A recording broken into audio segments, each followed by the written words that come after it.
தம்பிக்கு May God bless you dear. Happy birthday. Varshika நீ எடுத்து ஊட்டு தம்பிக்கு. நீ எடுத்து ஊட்டு கொஞ்சமா கொஞ்சோண்டு. தம்பிக்கு வாயில வை. ஐயா துப்பிச்சு.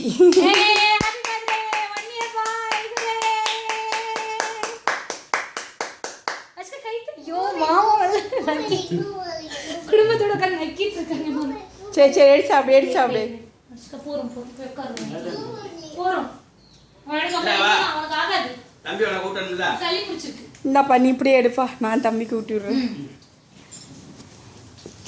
இந்தா வர்ஷிகா நில்ல, ஒண்ணு பண்ணிடாத வர்ஷிகா. திரும்ப ஊட்டுங்க. ஆமா அத மாமா ரொம்ப ஆசைப்படுறாங்களே, விடுங்க சாப்பிடு. அத மாமா ஏ அத மாமா எவ்வளவு ரொமான்டிக்கா இருக்காங்க. நீங்க ஏத்த எப்படி இருக்கீங்க? Happy birthday Kishore. போறோம் வா. எனக்கு கொஞ்சம் கேக் கட் பண்ணி கொடுங்க, முதல்ல சாப்பிடுவோம்.